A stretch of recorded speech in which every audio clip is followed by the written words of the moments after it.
Gloria al nombre de Jesús.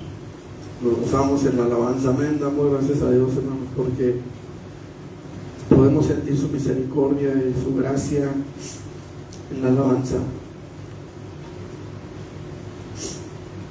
Aleluya. Bendito su nombre. Mateo capítulo 11.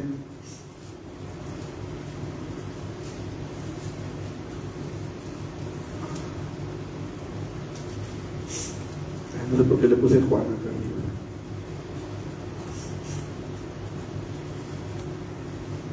Mateo 11 del 1 al 19. ¿Me digan por cuando lo tengan? Amén. Dice la palabra del Señor de la siguiente manera: cuando Jesús terminó de dar instrucciones a sus 12 discípulos, se fue de allí a enseñar y a predicar en las ciudades de ellos. Y al oír Juan en la cárcel los hechos de Cristo, aquí estamos hablando de Juan el Bautista, le envió 2 de sus discípulos para preguntarle: ¿eres tú aquel que había de venir o esperaremos a otro? Respondiendo Jesús les dijo: id y haced saber a Juan las cosas que oís y ves. Los ciegos ven, los cojos andan, los leprosos son limpiados, los sordos oyen, los muertos son resucitados, y a los pobres es anunciado el evangelio. Y bienaventurado es el que no haya tropiezo en mí. Mientras ellos se iban, comenzó Jesús a decir de Juan a la gente: ¿qué salisteis a ver al desierto? ¿Una caña sacudida por el viento? ¿O qué salisteis a ver? ¿A un hombre cubierto de vestiduras delicadas? He aquí los que llevan vestiduras delicadas en las casas de los reyes están. ¿Pero qué salisteis a ver? ¿A un profeta? Sí, os digo, y más que profeta, porque este es de quien está escrito: he aquí, yo envío mi mensajero delante de tu faz, el cual preparará tu camino delante de ti. De cierto os digo, entre los que nacen de mujer, no se ha levantado otro mayor que Juan el Bautista, pero el más pequeño en el reino de los cielos mayor es que él.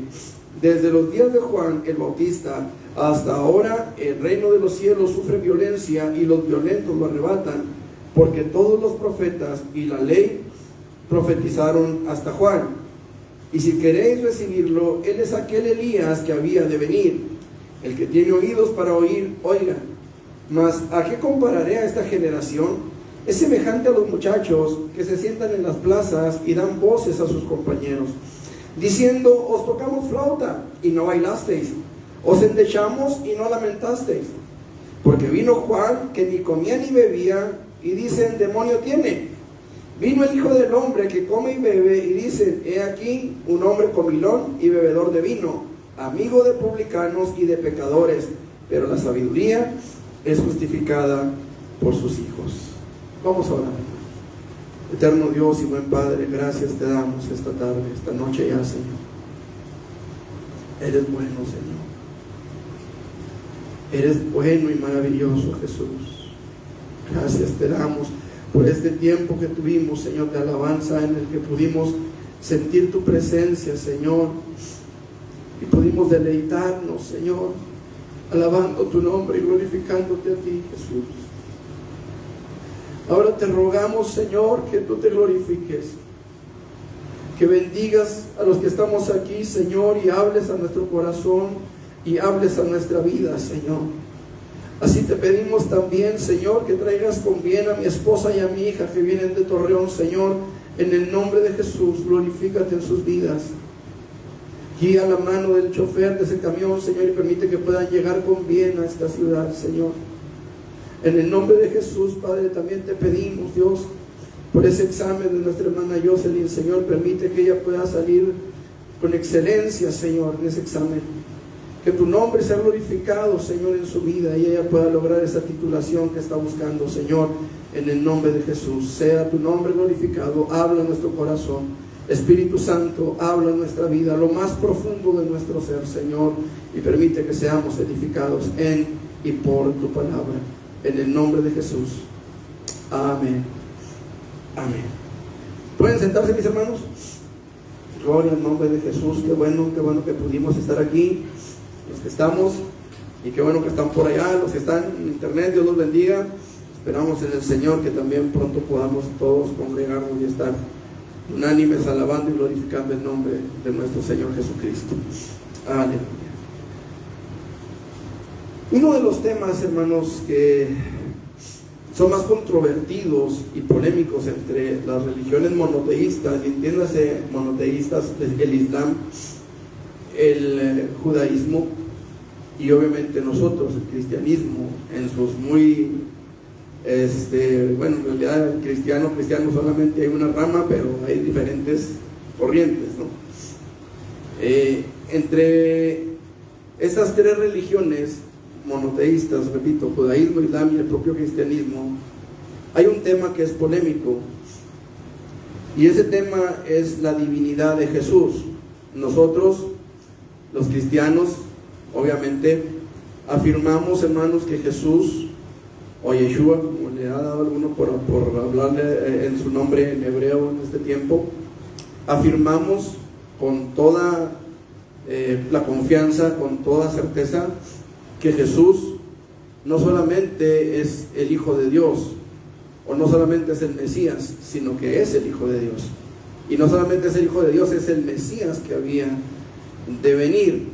Esto, hermanos amados, nosotros lo podemos ver de diferentes fuentes, de diferentes maneras lo podemos comprobar, y esa es la intención de este mensaje en esta tarde. Jesús es el Mesías que profetizó el profeta Miqueas allá en el capítulo 5, versículo 2, que habría de venir, y que Pedro, el apóstol, atinadamente recordó anotar en su evangelio aquella profecía. Mateo capítulo 2, versículos 1 al 6, habla de Belén, la ciudad donde habría de nacer el Mesías. Mateo capítulo 2, versículos 1 al 6, dice la palabra del Señor de la siguiente manera. 2 del 1 al 6, cuando Jesús nació en Belén de Judea, en días del rey Herodes, vinieron del oriente a Jerusalén unos magos diciendo: ¿dónde está el rey de los judíos que ha nacido? Porque su estrella hemos visto en el oriente y venimos a adorarle.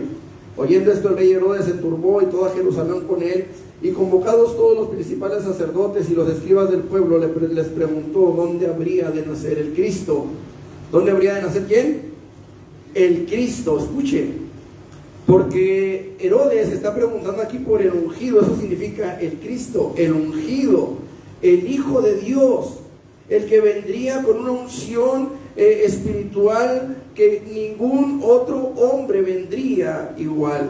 Y él dice: ¿dónde habría de nacer el Cristo? Y los magos que venían de oriente le respondieron: en Belén de Judea, porque así está escrito por el profeta. Jesús nació en Belén. Y este es el principio, hermanos, del cumplimiento de todas las profecías que se cumplirían en él. Más de 250 profecías se cumplen en la persona de Jesucristo. Sin embargo, y a pesar de todas las profecías que apuntan a Jesús, a que él es quien dijo ser, todavía, hermanos, hay muchos que afirman que Jesús no era el Mesías que habría de venir, y mucho menos pueden creer que Jesús fuera el Hijo unigénito del Padre del cielo. A muchas personas les parece inconcebible el hecho de que Dios, siendo Dios, muriera.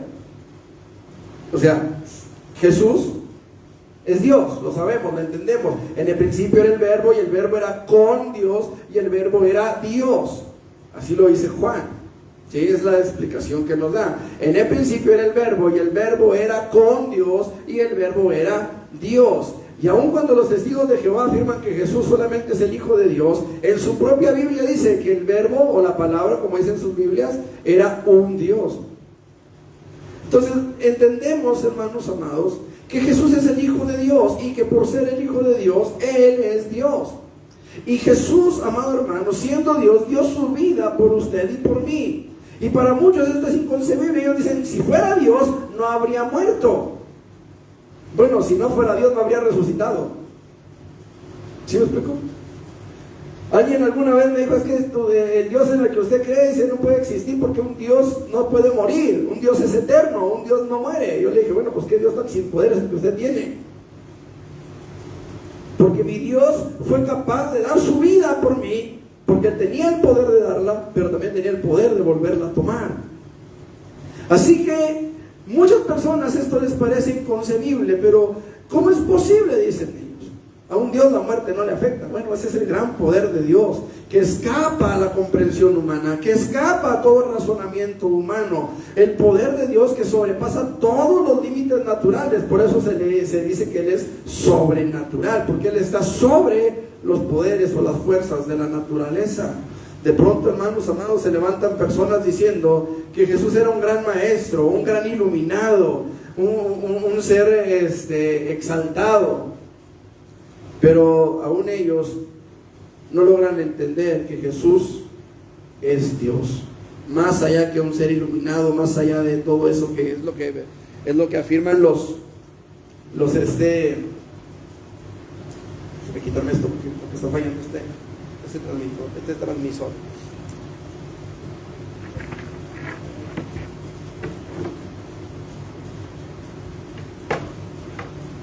Los que andan con las cuestiones de lo que es trascendental y toda esa meditación y todo eso, eso es lo que ellos piensan, que Jesús era un ser iluminado, más allá de cualquier otra cosa. Ahora, hay una pregunta que está en el aire. Para nosotros, ¿quién es realmente Jesús? Para nosotros, Jesús realmente es el Hijo de Dios, el que dio su vida por nosotros, porque tenía el poder para hacerlo y porque tenía el poder para volverlo a tomar. Ese es Jesús. Y yo quiero que veamos, hermanos, al menos 3 fuentes, si el tiempo nos alcanza. Quiero ver al menos 3 cosas o 3 fuentes que nos dicen quién es realmente Jesús. Nosotros, hermanos, en este tiempo en el que se ha levantado tanta doctrina tan curiosa, tanta doctrina tan rara y tan fuera de lo que es la Biblia, hoy necesitamos tener bien firme en nuestro corazón quién es Jesús. Y quiero que veamos a través de esas 3 fuentes que Jesús era quien decía ser. Jesús verdaderamente era quien decía ser. Los creyentes, los cristianos, afirmamos que Jesús era realmente quien decía ser.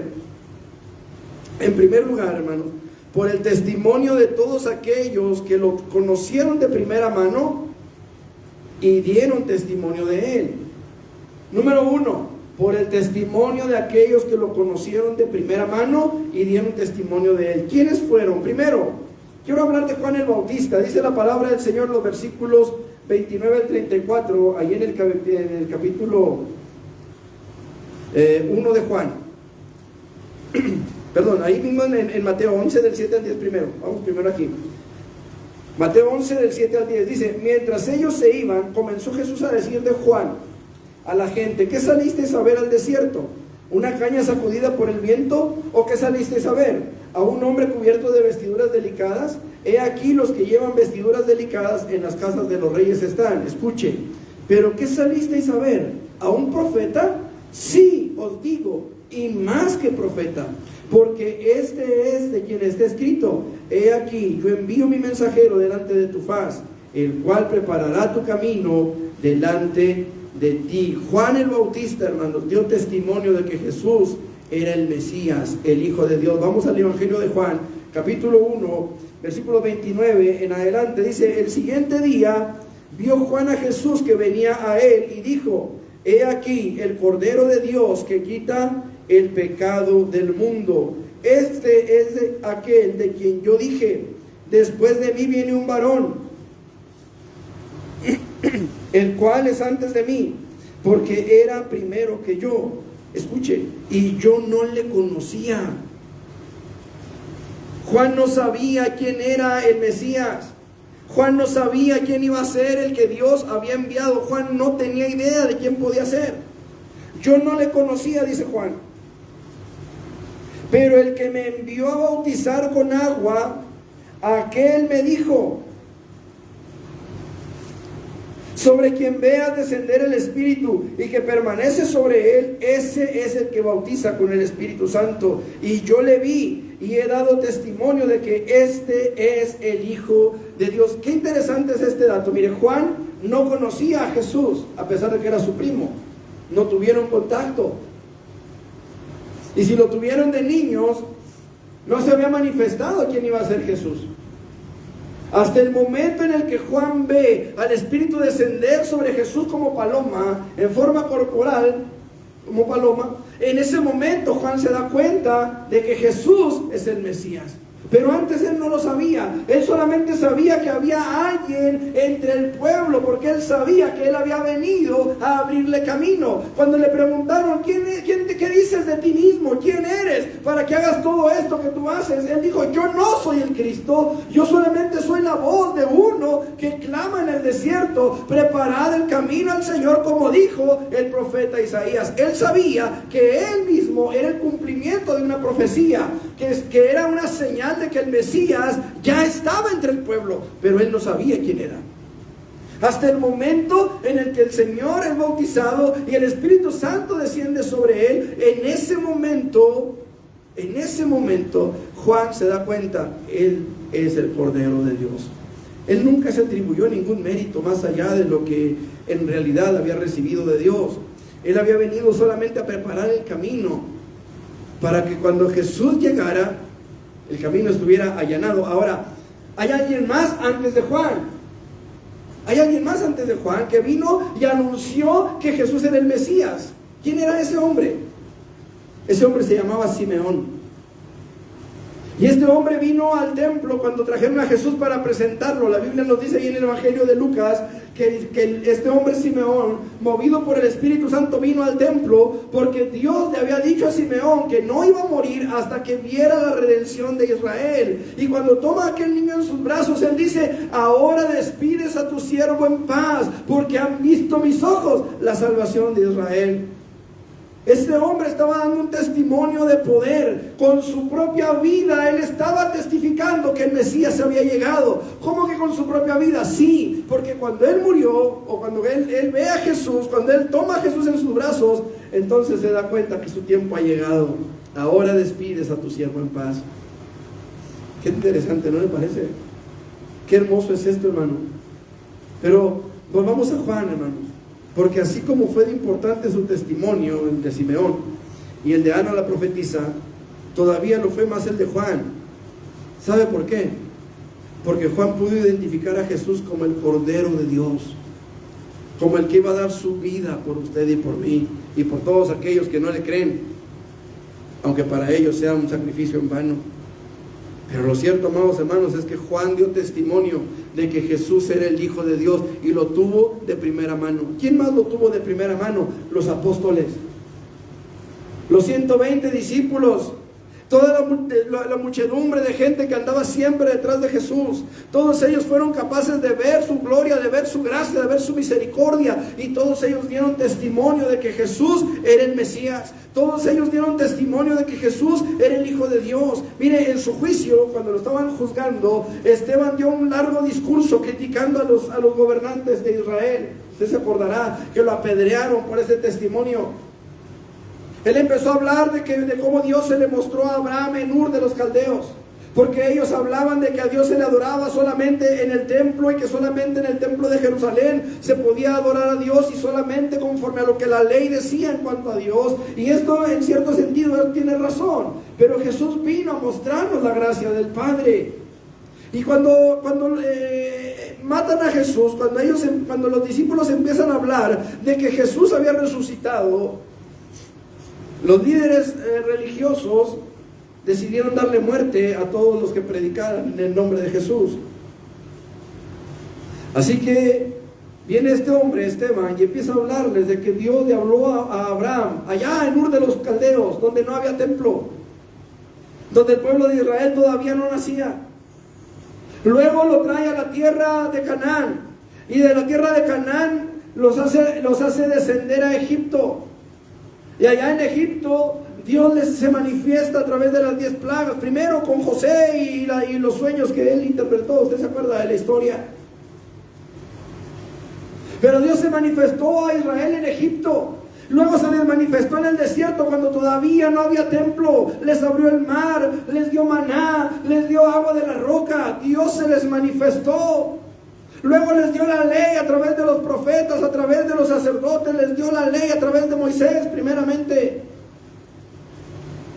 Pero Esteban les dice: oh incircuncisos y duros de corazón, que recibisteis la ley por medio de ángeles y no la guardasteis. Y empezaron a apedrearlo. ¿Por qué traigo todo esto a colación? Porque había un hombre llamado Saulo de Tarso que estaba ahí viendo la ejecución de aquel hombre, viendo cómo moría a pedradas. Yo no sé usted cómo se imagina que eran las piedras, pero podían tomar piedras tan grandes como las que pudieran. O sea, nosotros a veces pensamos que eran como los cholos que a veces se agarran aquí a pedradas, ¿verdad? Y no, podían agarrar piedras grandes, enormes, y se las lanzaban directamente a la cabeza, ¿verdad? Para matarlos. Y Saulo, dice la Biblia, consentía en su muerte. Saulo consentía en su muerte. Este hombre, Saulo de Tarso, iba de Jerusalén a Damasco con una encomienda. La encomienda era arrastrar a la cárcel a todos aquellos hombres, mujeres, niños, ancianos que profesaran el nombre de Jesucristo como su Salvador. La idea era acabar con los del camino, acabar con los creyentes, acabar con ellos. Pero en el camino a Damasco, la palabra del Señor nos dice que una gran luz resplandeció y Saulo cayó al piso. Hay quienes dicen que se cayó de un burro, hay quienes dicen que se cayó de un caballo, hay quienes dicen que se cayó de un camello. Yo no sé si iba en el vivebús, pero se cayó a la tierra por aquella luz enceguecedora, o aquella luz cegadora, mejor dicho. Cayó al suelo y dice la palabra del Señor que quedó sin vista. Los que estaban ahí con él, los que iban en camino con él, yo no sé si también se cayeron o no, pero veían a Saulo que estaba en el piso, oían la voz, pero no sabían, no entendían lo que se estaba diciendo en ese momento. Pero la voz le dijo a Saulo: Saulo, Saulo, ¿por qué me persigues? Dura cosa te es dar cosas, darle patadas al aguijón. El aguijón que se menciona ahí, hermanos, era una especie de asta larga que se usaba para picarle las enancas a los bueyes, que eran en aquellos tiempos como un tractor. Era con lo que araban la tierra. Cuando el buey no quería caminar, le picaban las enancas con ese aguijón, con esa lanza, con esa asta larga. Y Jesús le dice, en la punta regularmente llevaba una punta de fierro. Y Jesús le dice a Saulo: Saulo, dura cosa te es darle patadas, darle puntapiés al aguijón. Y Saulo, dice la palabra del Señor, que le dijo: Señor, ¿quién eres? Y entonces la divina respuesta le dice: yo soy Jesús, a quien tú persigues. Saulo no estaba persiguiendo físicamente a Jesús. Saulo estaba persiguiendo a la iglesia. Saulo estaba persiguiendo a la iglesia, pero Jesús le dice: me estás persiguiendo a mí. El daño que les estás haciendo a ellos me lo estás haciendo a mí. Te es dura cosa darle de puntapiés al aguijón, porque yo voy a sacar la cara por ellos, Saulo. Saulo quedó ciego como prueba, como testimonio de que lo que él entendía, de lo que él sabía, en realidad él estaba ciego. Tuvo que ir un hombre llamado Ananías a orar por él, a imponerle las manos, para que no solamente recibiera la vista, sino la unción del Espíritu Santo. Y aquel hombre, Saulo de Tarso, se convirtió en uno de los más grandes promotores del Evangelio. La gente estaba asustada. Lo veían llegar a las congregaciones, lo veían llegar a las casas donde se reunían, y tenían temor. Porque decían: ¿no es este el que asolaba a la iglesia? ¿No es este el que nos tenía asolados? ¿No es este el que arrastraba a hombres y mujeres a la cárcel? ¿No es este el que votó para que mataran a Esteban? Un hombre, hermanos, que aprendió cuánto le era necesario sufrir por el Evangelio. Un hombre, hermanos, que dio su vida por el Evangelio, que sufrió penalidades, que sufrió hambres, que sufrió fríos, naufragios, la mordedura de una serpiente, un juicio totalmente injusto. Un hombre que supo lo que era pelear por el Evangelio, luchar por el Evangelio. Qué testimonio más grande, hermanos. que el de una persona que estaba totalmente en contra del Evangelio y que termina dando la vida por él. Gente, hermanos amados, que conoció de primera mano. La palabra del Señor dice, hablando el apóstol Pablo: conozco a un hombre que si en la carne o en el espíritu no lo sé, pero subió al tercer cielo, y allá en el tercer cielo vio cosas que no le son dadas al hombre expresar. Vio cosas que no le son dadas al hombre entender. Conozco a tal hombre. Hermanos, el apóstol estaba hablando de sí mismo. Estaba dando a entender de qué manera recibió la revelación del Evangelio. Él no anduvo con Jesús. En los 3 años y medio que Jesús anduvo pastoreando o predicando, que Pablo no anduvo con Jesús. Pero él recibió la revelación de todo el Evangelio. Estuvo 3 años en el reino de los cielos allá arriba. La palabra del Señor dice que cuando él vino a Jerusalén, algunos apóstoles le dieron la mano, pero solamente estuvo ahí como 15 días. Ninguno de ellos le comunicó nada nuevo. Así lo dice él. Así que él estuvo en la presencia del Señor y recibió la revelación y pudo dar testimonio de que Jesús es el Cristo, de que Jesús es el Mesías.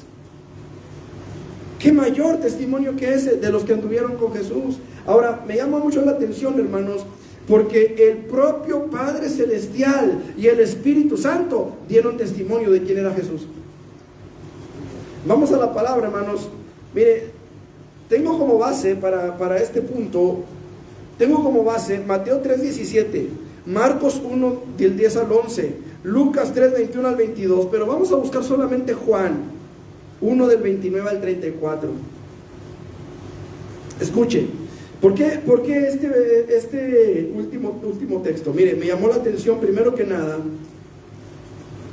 porque debemos entender que Juan el Bautista y Juan el Evangelista no son la misma persona. ¿Sí entendemos la diferencia? Allá en internet sí entendemos la diferencia, espero que sí. Juan el Bautista y Juan el Evangelista no son la misma persona, ¿sí? Uno fue el que bautizó a Jesús y el otro es el que escribió el Evangelio.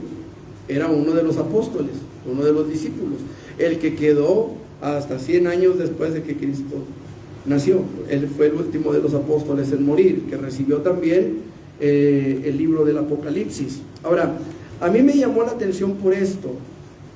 Si usted lee con atención los 4 evangelios, se dará cuenta que Mateo, Marcos y Lucas narran el bautismo de Jesús. Juan no. El evangelio de Juan no menciona el bautismo de Jesús, no lo narra. Sin embargo, hermanos, aunque Juan no relata el bautismo de Jesús, sí se ocupa de registrar el testimonio de Juan el Bautista. Y lo declara de la siguiente manera. Juan capítulo 1, versículo 6 al 8.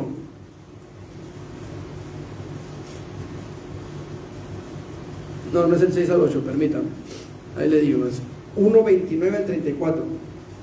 Sí, dice: el siguiente día vio Juan a Jesús que venía a él y dijo: he aquí el Cordero de Dios que quita el pecado del mundo. Este es aquel de quien yo dije: después de mí viene un varón, el cual es antes de mí, porque era primero que yo, y yo no le conocía, mas para que fuese manifestado a Israel, por esto vine yo bautizando con agua. También dio Juan testimonio diciendo: vi al Espíritu que descendía del cielo como paloma y permaneció sobre él, y yo no le conocía. Escuche esto: pero el que me envió a bautizar con agua, aquel me dijo: sobre quien veas descender al Espíritu y que permanece sobre él, este es el que bautiza con el Espíritu Santo. Y yo le vi y he dado testimonio de que este es el Hijo de Dios. Aquí la pregunta es: ¿quién envió a Juan a bautizar? Porque él dice: yo no le conocía, pero el que me envió a bautizar, ese me dijo. La pregunta es: ¿quién le dijo? ¿Quién le dijo? Porque igual y podía haber sido la comadre, el compadre, el hijo del vecino. ¿Quién le dijo? Vamos a la palabra y vamos a darnos cuenta, hermanos, de que es Dios mismo. capítulo 1, versículo 6 en adelante hasta el 8, dice: hubo un hombre enviado de Dios. ¿Quién lo envió? ¿Quién lo envió? Hubo un hombre enviado de Dios, el que me mandó a bautizar con agua. Él me dijo: sobre quien veas descender el Espíritu como paloma, ese es el que bautiza con el Espíritu Santo. Escuche, Dios mismo envió a Juan a bautizar, y Dios mismo le dio la señal: sobre quien veas descender el Espíritu, sobre ese es el Mesías, ese es el Cristo, ese es el Salvador del mundo, ese es el Cordero de Dios que quita el pecado del mundo. A Juan lo envió Dios mismo, y Dios mismo le da a Juan ese testimonio. Ahora, no nos conformemos con eso, vamos a los otros evangelios. ¿Cuál es el testimonio que Dios da? Cuando Jesús es bautizado, la palabra del Señor dice que descendió el Espíritu como paloma, la señal visible que Dios le había dado a Juan. Pero además de una señal visible, hay una señal audible. Dios dice: este es mi Hijo amado, en Él tengo complacencia, a Él oíd. Ahora, aquí estamos hablando solamente del bautismo, pero ¿qué pasó en la transfiguración? ¿Qué sucede en el monte de la transfiguración? La Biblia dice que subió Jesús con 2 de sus discípulos, o 3, Pedro, Jacobo y Juan. Y de repente dice la palabra que sus ropas se hicieron resplandecientes, y se hizo resplandeciente como el día. Y de repente Pedro dice: bueno, es para nosotros que estemos aquí, y hagamos para ti, o hagamos 3 enramadas, dijo él: una para ti, una para Moisés y otra para Elías. Entonces la Biblia dice que una nube los cubrió, y de la nube salió una voz: hey, Pedrito, espérate, este es mi Hijo amado. No dijo: estos son mis hijos amados. ¿Sí me explico? ¿Quiénes estaban ahí? Moisés, Elías y Jesús. Pero Dios le dice a Pedro: Pedro, este es mi Hijo amado. Ni Moisés ni Elías, Pedro, este es mi Hijo amado. En Él tengo complacencia, a Él oíd. Escuche esto, hermano. ¿Por qué? ¿Por qué le dice a Él oíd? ¿Quién era Moisés? ¿Quién era Elías? Uno, el más grande legislador de Israel, el que les había dado la Torá, el que les había dado los mandamientos, los 613 mandamientos de la ley de Dios, se los había dado Moisés. Pero Dios le dice a Pedro: Pedro, oye a Jesús. ¿Quién era Elías, hermano? Uno de los más grandes profetas que Israel ha tenido. Y quiero que entendamos esto, hermanos, porque Moisés les da la ley civil, la ley moral, la ley religiosa, pero Elías les daba palabra de Dios. No sé si entendemos la diferencia. Si entendemos la diferencia entre Moisés y Elías. Pero Jesús les dice: este es mi Hijo amado. Ni Moisés ni Elías, Pedro. Y no me los pongas a la par, no me los pongas al mismo nivel. Porque esa era la intención de Pedro, ponerlos a los 3 al mismo nivel. Bueno, es para nosotros que estemos aquí y hagamos 3 enramadas: una para ti, una para Moisés y una para Elías. Los 3 al mismo nivel. Y Dios le marca el alto inmediatamente y dice: ¡hey, Pedro! Este es mi Hijo amado. En Él, escuche, porque no le dijo ni en Moisés ni en Elías, en Él tengo complacencia. Qué interesante. ¿Por qué no en Moisés?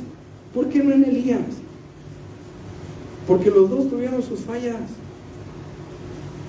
¿Qué pasó con Moisés y la piedra? ¿Se acuerdan? Háblale a la roca, Moisés, para que salgan aguas. ¿Qué hizo Moisés? Le dio con la vara. Desobedeció a la palabra de Dios. No santificó a Dios y no pudo entrar a la tierra prometida con el contingente que él traía. ¿Qué pasó con Elías? ¿Qué haces aquí, Elías? Y él dijo: he sentido un vivo celo por la casa de Jehová, dijo Elías. Pero cuando iba de camino, ¿se acuerdan que se echó debajo de un enebro? ¿Recuerdan? Basta ya, oh Jehová, quítame la vida, porque mejor, dice, morirme ya. ¿Recuerdan? Se echó debajo del enebro. Me buscan para quitarme la vida, solamente yo he quedado, mataron a todos tus profetas. Y Dios le dice, ¿sabes qué, Elías? Ve y unge a Eliseo para que sea profeta en tu lugar.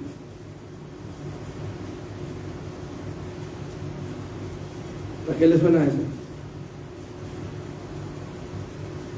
Elías todavía tenía mucho para dar, pero Dios le dice, ¿sabes qué, Elías? Ve y unge a Eliseo para que me sea profeta en tu lugar.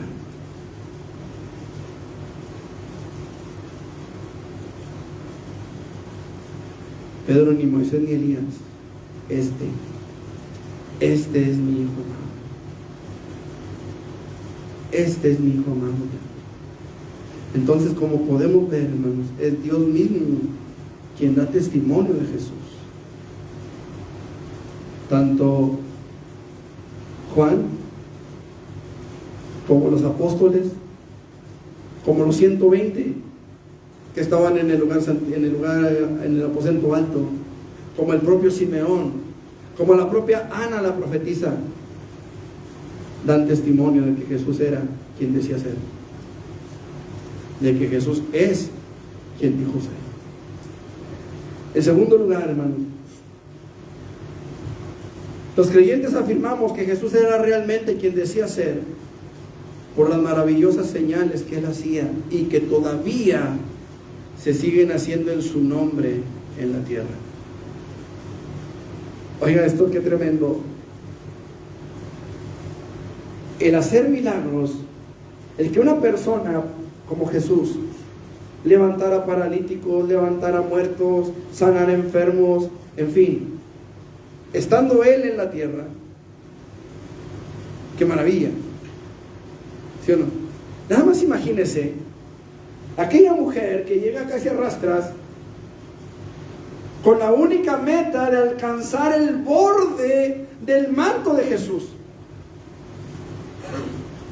Y llega y toca el borde del manto, inmediatamente es sanada, y Jesús se detiene en el camino sabiendo que alguien lo había tocado de una forma diferente. Y dice, ¿quién me tocó? Porque virtud salió de mí. ¿Quién me tocó? Porque alguien me ha robado el poder de mí, ha tomado el poder de mí. Un milagro tremendo, ¿no es cierto? Ahora, cuando llega a la tumba de Lázaro y dice, quitad la piedra, y le dice el Señor, ya huele mal, es de 4 días, ya está echándose a perder.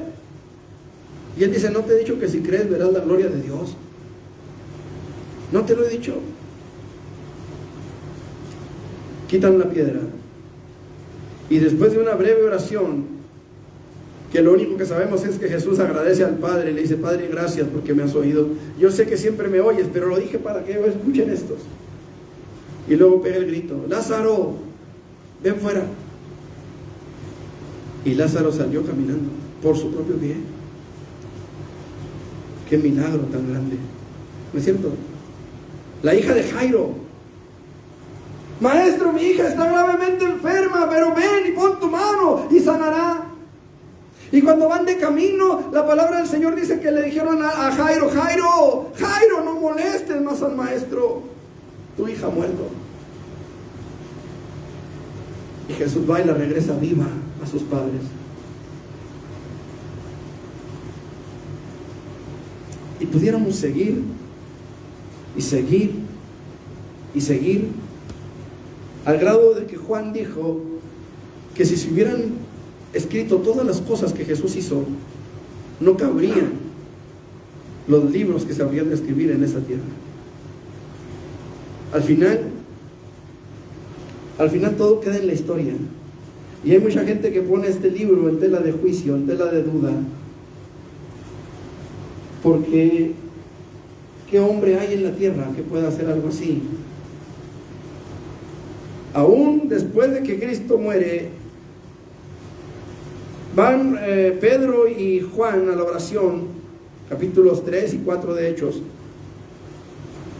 Y hay una persona que está ahí, un paralítico, un cojo, en la puerta hermosa del templo. Y Pedro le dice a ese hombre que estaba pidiendo limosna, le dice: no tengo plata, no tengo oro, pero lo que tengo te doy. En el nombre de Jesucristo de Nazaret, levántate derecho y anda. Y aquel hombre anduvo y entró saltando y danzando y alabando a Dios al templo. Una señal manifiesta que nadie podía negar, porque aquel hombre tenía más de 40 años y era cojo de nacimiento.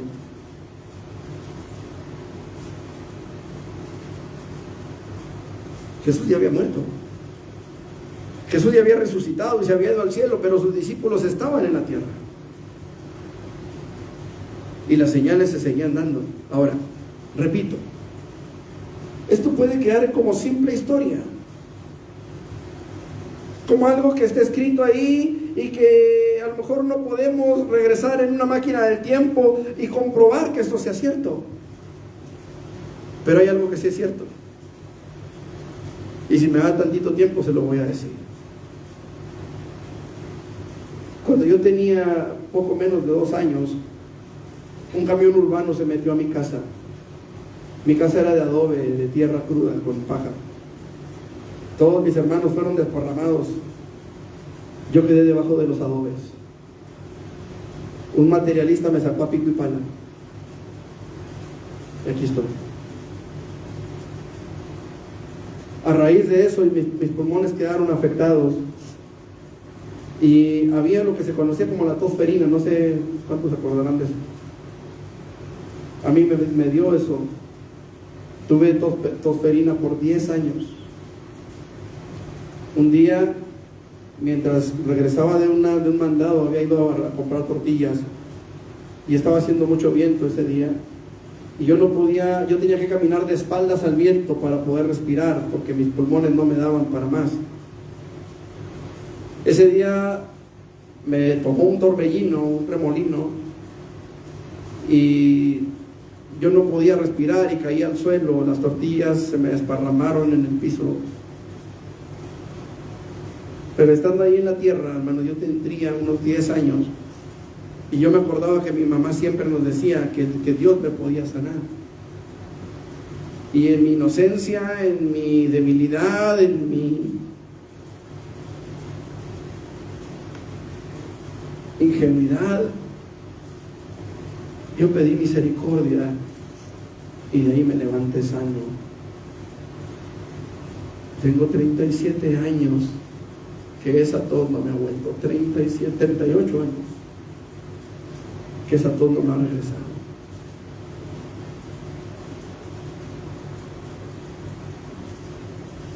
Y pudiéramos hablar de muchas cosas más. A mí me dio sarampión complicado con neumonía cuando tenía 5 años.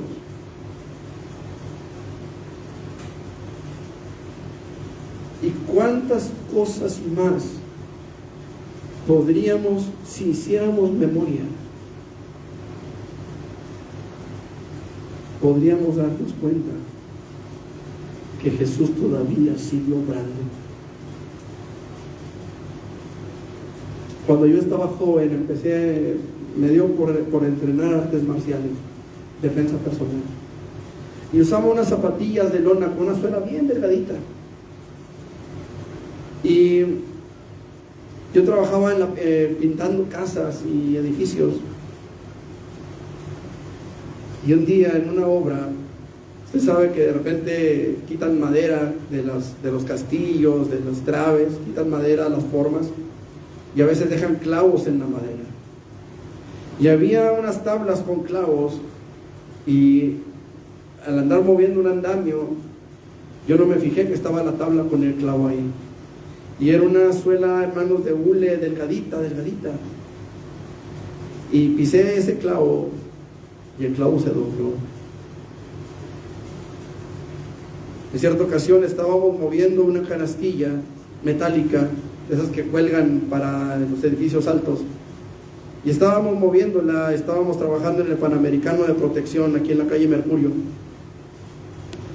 Y a la hora de mover la canastilla se soltó uno de los cables.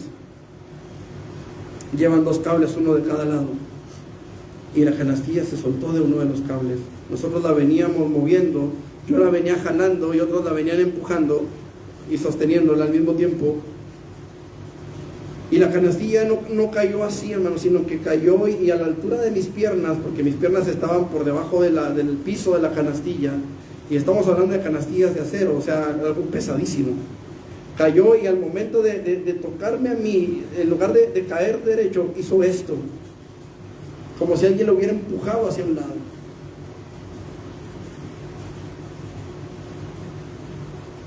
Quizá, hermanos, habrá gente que esté viendo este video y pueda decir, no, lo que está escrito en la Biblia alguien se lo inventó y estos torombolos los tienen bien manipulados.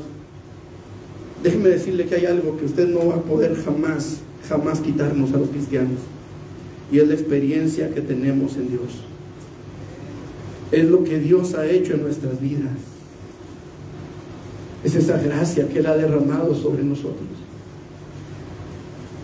Creemos firmemente que Jesús es el Mesías, porque su obra todavía sigue,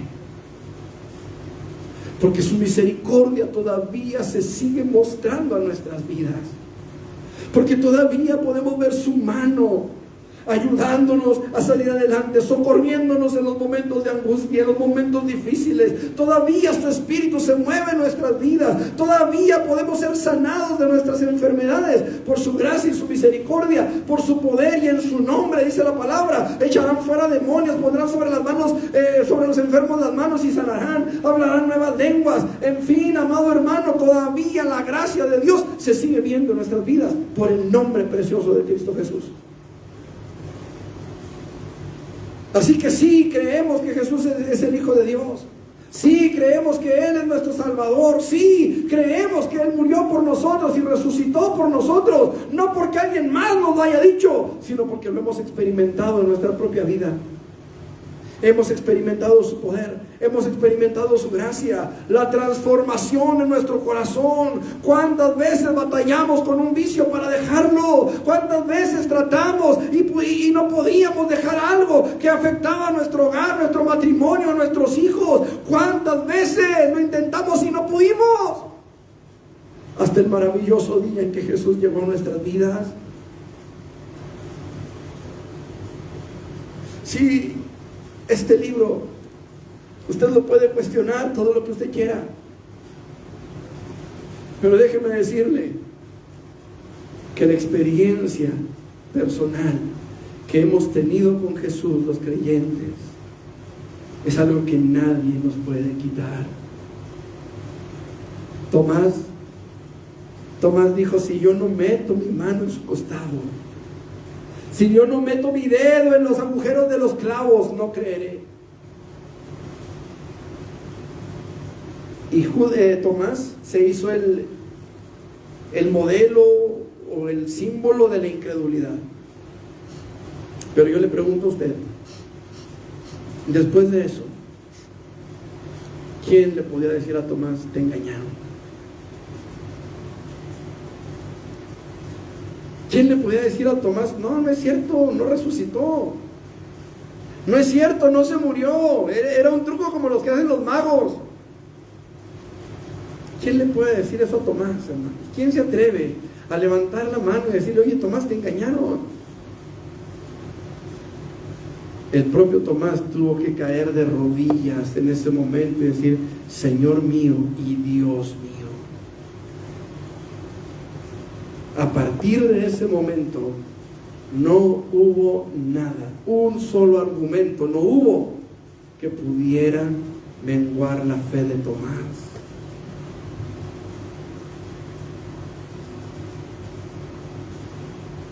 Oye, Tomás, ¿te vieron la cara? Es que Jesús no decía. Yo metí mi mano en su costado.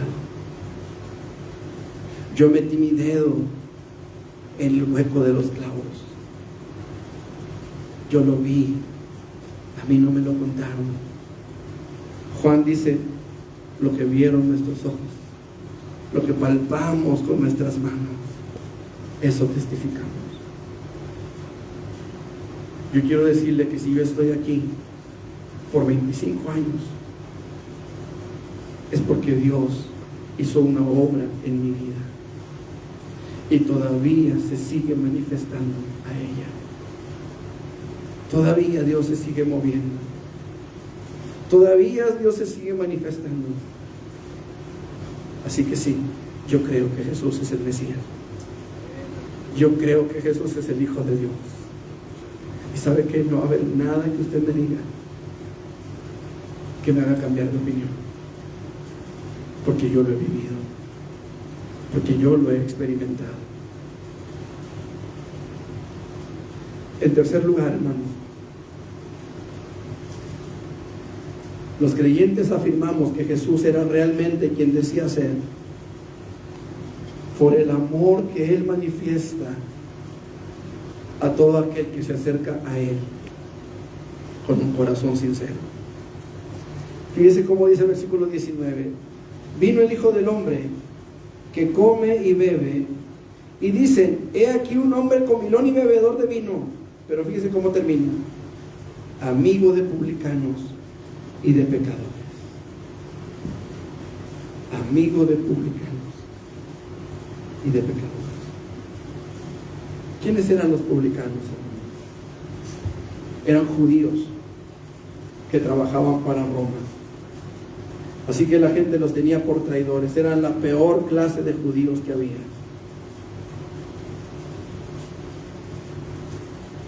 Pero había otros, los pecadores. Yo creo que Jesús es el Señor. Yo creo que Jesús es el Mesías, porque Él me amó a mí. Porque Él me amó a mí. Aún antes de que yo lo conociera, Él ya me amaba. Aún antes de que yo me arrepintiera de mis pecados, Él ya me amaba. Y siempre lo he dicho y siempre lo voy a decir, que probablemente yo soy el más inútil de todos los siervos.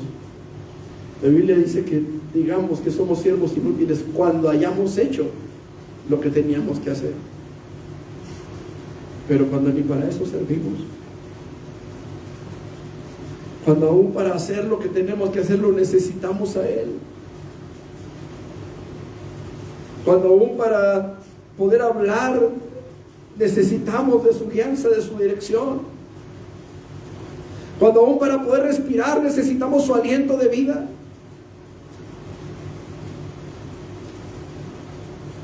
En esto se manifiesta el amor, hermanos. No en que nosotros hayamos amado a Jesús, sino en que Jesús nos amó primero. Hace tiempo yo le hice una pregunta al Señor y le dije: Señor, ¿por qué me llamaste a mí? Y el Señor me dijo a través de su palabra: porque a mis ojos fuiste de gran estima, fuiste honorable y yo te amé. Es que no es del que quiere ni del que corre, es de Dios que tiene misericordia. Si usted y yo estamos aquí hoy, hermano, si usted que está escuchando a través del internet está ahí en esta noche o en esta mañana, no sé en qué momento usted pueda ver este video, si usted está ahí, es porque Dios le ama y Dios quiere que usted entienda que Él le ama y que dio su vida por usted como la dio por nosotros.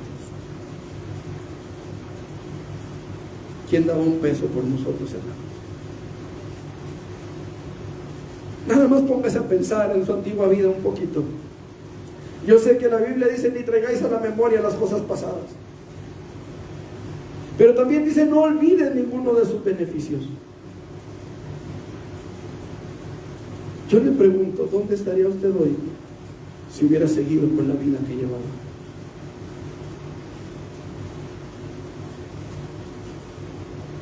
Ahora quiero preguntarle otra cosa. ¿Quién de nosotros merecía? Escuche lo que estoy diciendo. ¿Quién merecía la sangre de Jesús?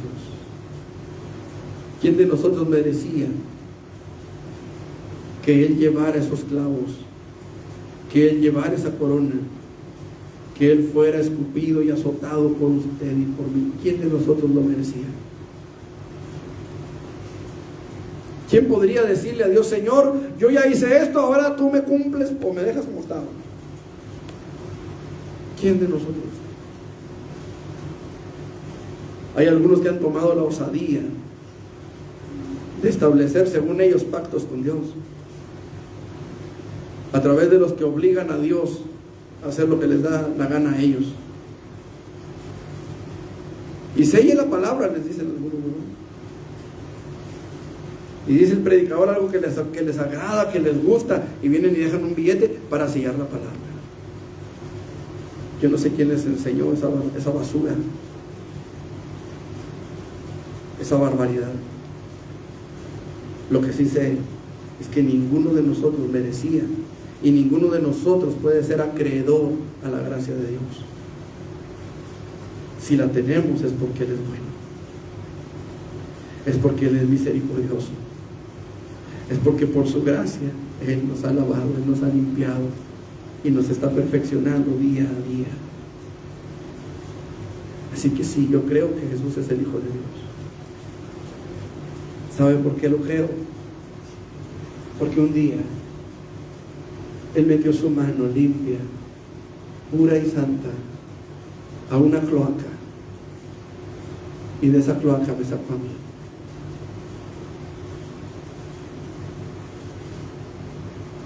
De lo vil y menospreciado, de ahí el Señor me sacó. ¿Sabe por qué? Porque me amó. No porque yo lo mereciera. Yo merecía quedarme en esa cloaca, pero Él tuvo misericordia de mí.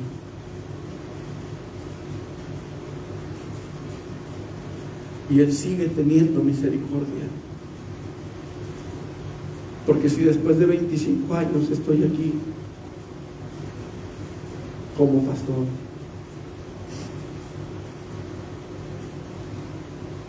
es por Él. Es por Él. Si después de 30 años de convertido sigo aquí, es por Él. Yo no sé cuánto tiempo tenga usted en el Evangelio. A lo mejor tendrá más que yo, a lo mejor tendrá menos que yo. Pero una cosa le voy a decir: si usted sigue en pie, es porque hay alguien que lo ama, y lo ama de una forma que usted no se imagina.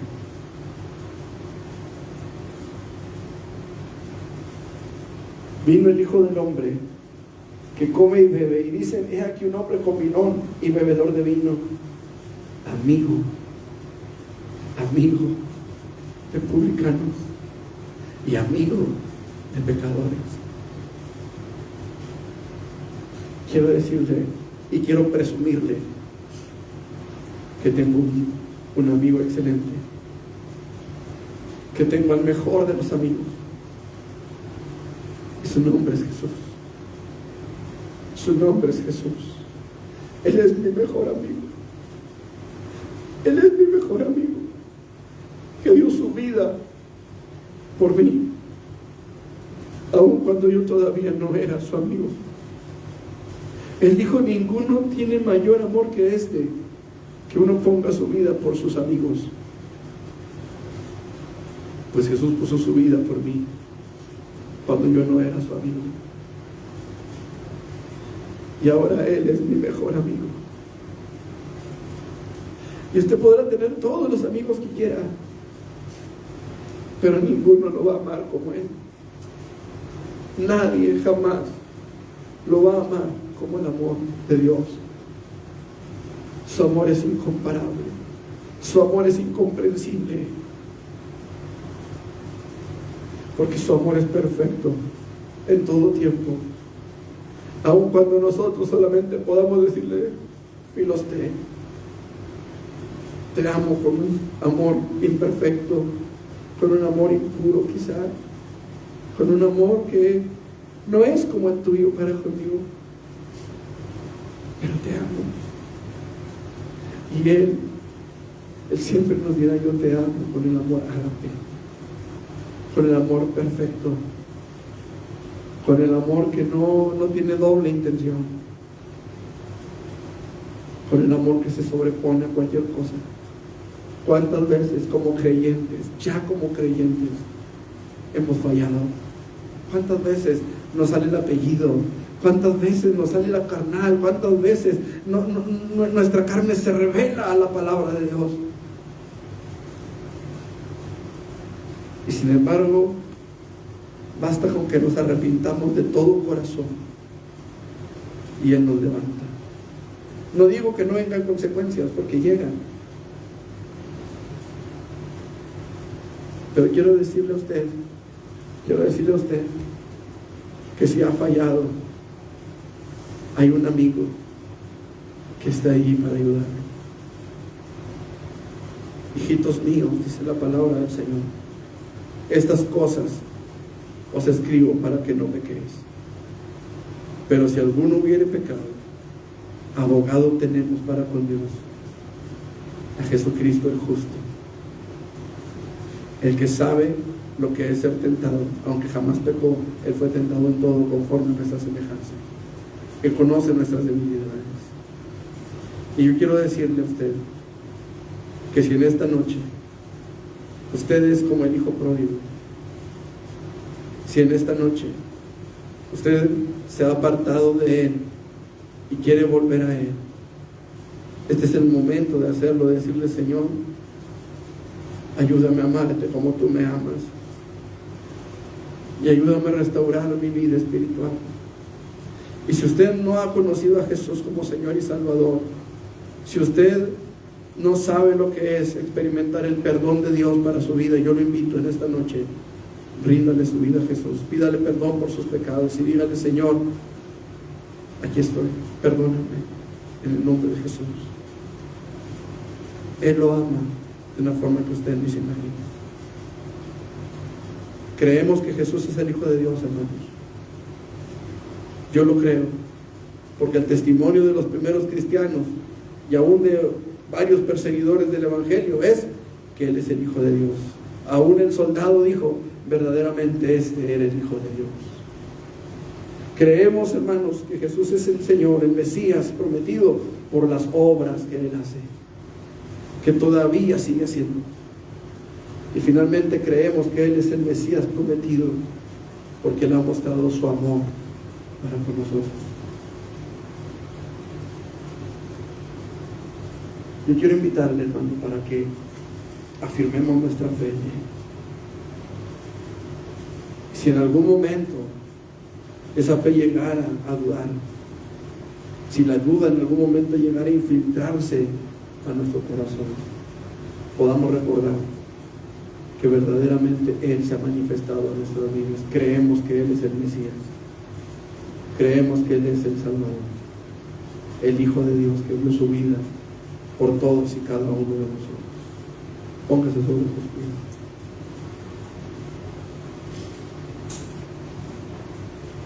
Amado Dios, gracias. Gracias porque te has revelado en nuestras vidas, Señor. Porque ahora sabemos, no solamente creemos, ahora sabemos, Dios, que hay bases, no solamente escriturales, sino vivenciales, Señor, para saber que tú eres el Hijo de Dios, nuestro Salvador, nuestro Señor y nuestro Dios. Señor Jesús, en esta noche te doy gracias por haberte revelado a mi vida, Señor. Y te damos gracias, Señor, por haberte revelado a la vida de todos aquellos que en este momento disfrutan de la salvación y el perdón de sus pecados. Pero te rogamos, Señor, que afiances nuestra fe, que afirmes nuestras convicciones, Señor, para que cuando la tentación llegue, que va a llegar, podamos estar firmes en la fe, y que nuestra fe no mengue, Señor, sino que podamos estar firmes, Señor, firmes en ti, firmes en tu palabra, firmes en tu gracia, Señor.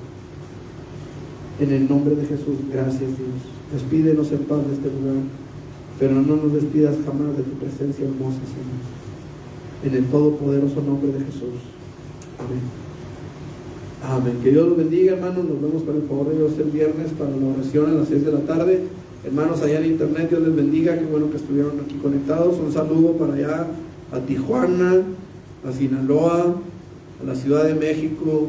Dios les bendiga allá en Guanajuato también. Dios les bendiga a todos, hermanos. Dios les bendiga. Y pues por aquí nos vemos con el favor de Dios este próximo domingo. Que el Señor los bendiga, hermanos. Amén.